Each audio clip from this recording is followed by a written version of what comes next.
आपका अपने YouTube channel जी study tutorial पर और मैं जी सिन्हा आपके लिए लेके आया हूँ रेलवे ग्रुप डी के लिए जीके जीएस का प्रैक्टिस सेट जो कि होने वाला प्लेटफॉर्म वॉल्यूम 1 से। वीडियो शुरू करने से पहले अगर आपने चैनल को सब्सक्राइब नहीं किया तो सब्सक्राइब कर ले, वीडियो लाइक कर दे और हाँ जितना ज़्यादा से ज़्यादा हो सके शेयर कर दे ताकि वीडियो और भी लोगों तक पहुँच सके। तो चलिए बिना किसी देरी के वीडियो शुरू करते हैं आज के पहले प्रश्न के साथ। किसी पदार्थ की प्रतिरोधकता इनमें से किस कारक पर निर्भर करती है? किसी पदार्थ की प्रतिरोधकता इनमें से किस कारक पर निर्भर करती है? तो इसका सही जवाब हो जाएगा आपको ऑप्शन बी यानी तापमान पर। ऑप्शन बी सही जवाब हो जाएगा। कौन सी विद्युत ऊर्जा की वाणिज्यिक इकाई है? कौन सी विद्युत ऊर्जा की वाणिज्यिक इकाई है? तो इसका सही जवाब हो जाएगा आपको ऑप्शन सी यानी किलोवाट प्रति किलोवाट घंटा। ऑप्शन सी सही जवाब हो जाएगा। गार्ड कोशिकाएं प्रक्रिया में शामिल है। गार्ड कोशिकाएं प्रक्रिया में शामिल है तो इसका सही जवाब हो जाएगा आपको ऑप्शन ए यानी वाष्पीकरण। किस विशेषता के अनुसार भारत की जनता की अपने प्रतिनिधियों के निर्वाचन में प्रत्यक्ष भूमिका है? किस विशेषता के अनुसार भारत की जनता की अपने प्रतिनिधियों के निर्वाचन में प्रत्यक्ष भूमिका है? तो इसका सही जवाब हो जाएगा आपको ऑप्शन बी यानी सरकार का संसदीय स्वरूप। ऑप्शन बी सही जवाब हो जाएगा। कार के रियर व्यू दर्पण के रूप में प्रयुक्त एक उत्तल दर्पण की फोकस दूरी 2 मीटर है। यदि कोई बस दर्पण से 3 मीटर दूरी पर स्थित है तो उसका प्रतिबिंब कहाँ बनेगा? तो इसका सही जवाब हो जाएगा आपको ऑप्शन सी यानी दर्पण के पीछे 1.2 मीटर की दूरी पर। ऑप्शन सी सही जवाब हो जाएगा। ऋतु में अंतः उष्णकटिबंधीय अभिसरण क्षेत्र की दिशा क्या होती है? शीत ऋतु में अंतः उष्णकटिबंधीय अभिसरण क्षेत्र की दिशा क्या होती है? तो इसका सही जवाब हो जाएगा आपको ऑप्शन बी यानी दक्षिण की ओर। ऑप्शन बी सही जवाब हो जाएगा। उस हस्ती की पहचान कीजिए जिन्हें खेल के क्षेत्र में पद्मश्री पुरस्कार 2022 से सम्मानित किया गया है। निम्नलिखित में से उस हस्ती की पहचान कीजिए जिन्हें खेल के क्षेत्र में पद्मश्री पुरस्कार 2022 से सम्मानित किया गया है। तो इसका सही जवाब हो जाएगा आपको ऑप्शन ए यानी अवनी लेखरा। ऑप्शन ए सही जवाब है। ऑप्शन ए सही जवाब हो जाएगा। भारत में पंचायती राज संस्थानों की स्थापना भारतीय संविधान के डैश के अनुसार की गई है? भारत में पंचायती राज संस्थानों की स्थापना भारतीय संविधान के डैश के अनुसार की गई है। तो इसका सही जवाब हो जाएगा आपको ऑप्शन सी यानी 73वें संशोधन अधिनियम के अनुसार की गई है। ऑप्शन सी सही जवाब हो जाएगा। 2011 की जनगणना के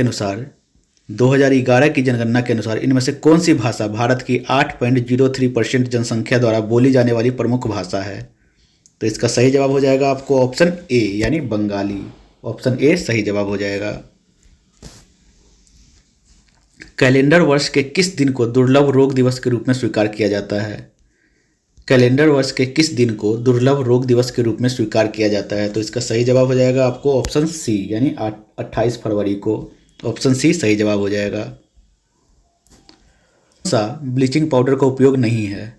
निम्नलिखित में से कौन सा ब्लीचिंग पाउडर का उपयोग नहीं है? तो इसका सही जवाब हो जाएगा आपको ऑप्शन बी यानी 4। केक बेकिंग सेकने हेतु किया जाता है। ब्लीचिंग पाउडर का इसमें उपयोग नहीं किया होता है। तो ऑप्शन बी सही जवाब है। भकना सोहन सिंह भकना 1913 में संयुक्त राज्य अमेरिका में भारतीयों द्वारा स्थापित डैश के पहले अध्यक्ष थे। सोहन सिंह भकना 1913 में संयुक्त राज्य अमेरिका में भारतीयों द्वारा स्थापित डैश के पहले अध्यक्ष थे। तो इसका सही जवाब है आपको ऑप्शन ए यानी गदर पार्टी के। ऑप्शन ए सही जवाब है। ऑप्शन ए सही जवाब है।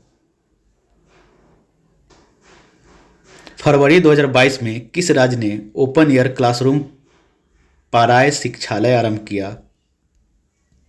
फरवरी 2022 में किस राज्य ने ओपन एयर क्लासरूम पराय शिक्षालय आरंभ किया? तो इसका सही जवाब है आपको ऑप्शन ए यानी पश्चिम बंगाल। ऑप्शन ए सही जवाब है। भारत के 15वें महान्यायवादी के वेणुगोपाल को अपने कार्यकाल का पहला विस्तार इनमें से किस वर्ष में मिला? भारत के 15वें महान्यायवादी के वेणुगोपाल को अपने कार्यकाल का पहला विस्तार इनमें से किस वर्ष में मिला? तो इसका सही जवाब है आपको ऑप्शन सी यानी 2020 में। ऑप्शन सी सही जवाब हो जाएगा। मृदा क्षरण इन दिनों सामना की जा रही प्रमुख पर्यावरणीय समस्याओं में से एक है। मिट्टी के संरक्षण के लिए तकनीकों की एक विस्तृत श्रृंखला का उल्लेख नीचे किया गया है। गलत विकल्प का चयन करें। तो इनमें आपको गलत विकल्प का चयन करना है, तो इसका सही जवाब हो जाएगा आपको ऑप्शन सी, यानी अतिचारण। ये जो है सो गलत विकल्प है, ऑप्शन सी सही जवाब हो जाएगा। एक गर्भ निरोधक तकनीक जो गर्भाशय के भीतर शुक्राणुओं के फैगोसाइटोसिस को बढ़ाती है, वह कौन सी है? एक गर्भ निरोधक तकनीक जो गर्भाशय के भीतर शुक्राणुओं के फैगोसाइटोसिस को बढ़ाती है, वह कौन सी है? तो इसका सही जवाब हो जाएगा आपको ऑप्शन बी, यानी कॉपर टी का उपयोग। कॉपर टी का उपयोग, ऑप्शन बी सही जवाब है। अष्टक में किन दो तत्वों के गुण समान पाए गए थे? न्यूलैंड्स के अष्टक में किन दो तत्वों के गुण समान पाए गए थे? तो इसका सही जवाब हो जाएगा आपको ऑप्शन ए, यानी Li और Na। ऑप्शन ए सही जवाब हो जाएगा। लिंग का निर्धारण आनुवांशिक रूप से नहीं होता है। किस जीव में लिंग का निर्धारण आनुवांशिक रूप से नहीं होता है? तो इसका सही जवाब है आपको ऑप्शन ए, यानी घोंघा में। ऑप्शन ए सही जवाब हो जाएगा। उपनिषद शब्द में उप शब्द का क्या दर्शाता है? उपनिषद शब्द में उप शब्द क्या दर्शाता है? तो इसका सही जवाब हो जाएगा आपको ऑप्शन बी, यानी निकटता। ऑप्शन बी सही जवाब हो जाएगा। प्रत्यक्ष कर नहीं है। निम्नलिखित में से कौन भारत में प्रत्यक्ष कर नहीं है? तो इसका सही जवाब हो जाएगा आपको ऑप्शन बी, यानी उत्पाद शुल्क। उत्पाद शुल्क जो है सो प्रत्यक्ष कर नहीं है। ऑप्शन बी सही जवाब हो जाएगा। दो माध्यमों को पृथक करने वाले एक इंटरफेस पर उसके अभिलंब के अनुदिश आपतित होती है। आपतित किरण और अपवर्तित किरण के बीच का कोण डैश के बराबर होता है। एक प्रकाश किरण दो माध्यमों को पृथक करने वाले एक इंटरफेस पर उसके अभिलंब के अनुदिश आपतित होती है। आपतित किरण और अपवर्तित किरण के बीच का कोण डैश के बराबर होता है। तो इसका सही जवाब हो जाएगा आपको ऑप्शन सी, यानी 0 डिग्री। ऑप्शन सी सही जवाब हो जाएगा। आम्रवर्ष की घटना किस ऋतु से संबंधित है?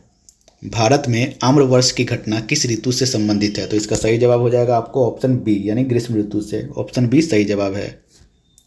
भारत को एक संप्रभु, लोकतांत्रिक और गणतंत्र राष्ट्र घोषित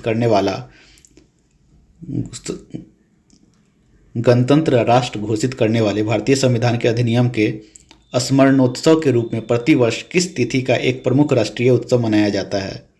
तो इसका सही जवाब हो जाएगा आपको ऑप्शन ए, यानी 26 जनवरी। ऑप्शन ए सही जवाब हो जाएगा। स्टील अथॉरिटी ऑफ इंडिया का निगमन कब हुआ था? स्टील अथॉरिटी ऑफ इंडिया का निगमन कब हुआ था? तो इसका सही जवाब हो जाएगा आपको ऑप्शन बी, यानी 1973 में। ऑप्शन बी सही जवाब हो जाएगा। कौन सा कथन गलत है? इसमें बताना है आपको कौन सा कथन गलत है। तो इसका सही जवाब हो जाएगा आपको ऑप्शन डी, यानी माइटोकॉन्ड्रिया में ऑक्सीजन की सहायता से एसिटिक अम्ल का विघटन होता है। ये गलत है, यानी ऑप्शन डी सही जवाब है।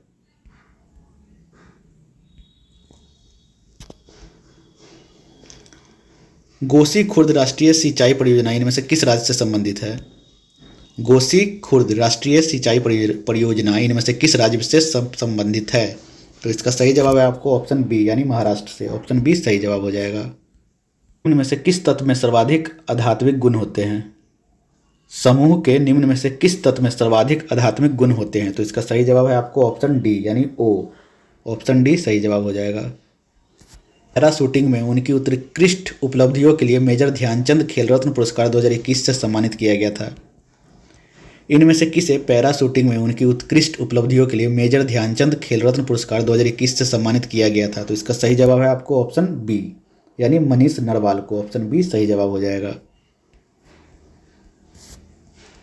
की स्थिति के अनुसार प्रधानमंत्री श्रम योगी मानधन योजना के तहत लाभार्थी द्वारा मासिक योगदान का कितना प्रतिशत देय है? जुलाई 2022 तक की स्थिति के अनुसार प्रधानमंत्री श्रम योगी मानधन योजना के तहत लाभार्थी द्वारा मासिक योगदान का कितना प्रतिशत देय है? तो इसका सही जवाब है आपको ऑप्शन बी, यानी 50%। ऑप्शन बी सही जवाब है। निम्नलिखित में से कौन सी मानव कोशिका अपने आकार को बदलने की क्षमता रखती है? निम्नलिखित में से कौन सी मानव कोशिका अपने आकार को बदलने की क्षमता रखती है? तो इसका सही जवाब है आपको ऑप्शन सी, यानी WBC। ऑप्शन सी सही जवाब है। अतीत में खर्च की गई लागत जिसे भविष्य में वसूल नहीं किया जा सकता डैश कहलाती है। अतीत में खर्च की गई लागत जिसे भविष्य में वसूल नहीं किया जा सकता डैश कहलाती है। तो इसका सही जवाब है आपको ऑप्शन सी यानी विफल लागत। ऑप्शन सी सही जवाब है। यदि हम अमोनिया का विलयन मिलाते हैं तो एक सफ़ेद अवक्षेप बनेगा। यदि हम डैश में अमोनिया का विलयन मिलाते हैं तो एक सफ़ेद डैश अवक्षेप बनेगा। तो इसका सही जवाब है आपको ऑप्शन ए यानी AlCl3 विलयन। ऑप्शन ए सही जवाब है। आंदोलन की शुरुआत सरदार सरोवर बांध की ऊंचाई बढ़ाने के खिलाफ विरोध के रूप में हुई थी। बांधों के निर्माण की कुछ हानियों का उल्लेख नीचे किया गया है, उनमें से कौन सा बांध निर्माण का एक लाभ है?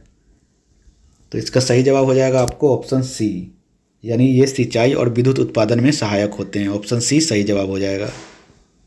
कि गोलीय दर्पण का उपयोग करके एक छात्र किसी गोलीय दर्पण का उपयोग करके एक कागज पर सूर्य का एक स्पष्ट प्रतिबिंब फोकस करता है जो कुछ समय बाद जलने लगता है। दर्पण के बारे में इनमें से कौन सा कथन सही है?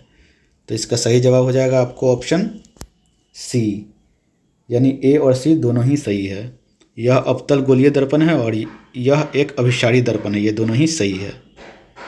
चुंबकीय क्षेत्र के लंबवत स्थिति कुंडली की गति के कारण उसमें प्रेरित धारा की दिशा निर्धारित करने के लिए इनमें से किस नियम का उपयोग किया जाता है? तो इसका सही जवाब हो जाएगा आपको ऑप्शन ए यानी फ्लेमिंग का दाएं हाथ का नियम। ऑप्शन ए सही जवाब हो जाएगा। निम्नलिखित रासायनिक अभिक्रिया के लिए संतुलित अभिक्रिया कौन सी है? निम्नलिखित रासायनिक अभिक्रिया के लिए संतुलित अभिक्रिया कौन सी है?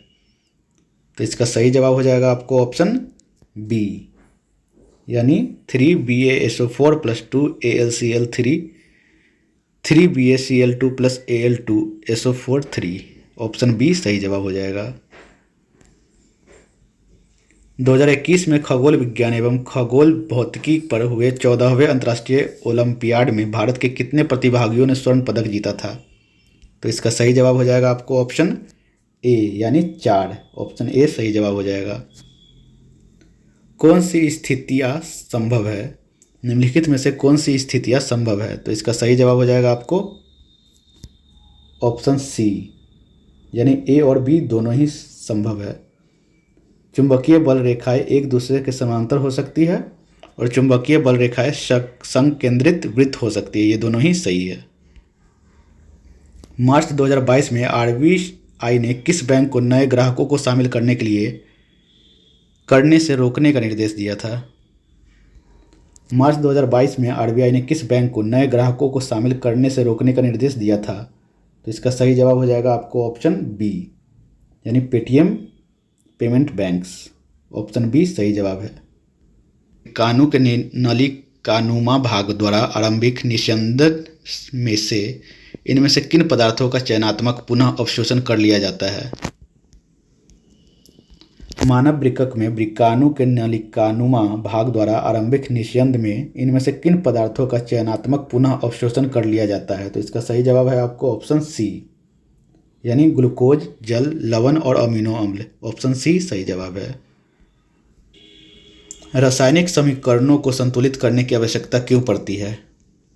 रासायनिक समीकरणों को संतुलित करने की आवश्यकता क्यों पड़ती है? तो इसका सही जवाब है आपको ऑप्शन बी यानी द्रव्यमान संरक्षण के नियम को संतुष्ट करने के लिए। ऑप्शन बी सही जवाब है। गहरे समुद्र में पानी का रंग नीला किसके कारण दिखाई देता है? गहरे समुद्र में पानी का रंग नीला किसके कारण दिखाई देता है? तो इसका सही जवाब है आपको ऑप्शन ए यानी प्रकाश के प्रकीर्णन के कारण। तो ये रहे आज के प्रैक्टिस सेट। अगर वीडियो पसंद आया तो वीडियो लाइक करें, चैनल सब्सक्राइब करें और हाँ जितना ज़्यादा से ज़्यादा हो सके शेयर करें ताकि वीडियो और भी लोगों तक पहुँच सके। तो चलिए मिलते हैं अगले वीडियो में। जय हिंद, जय भारत।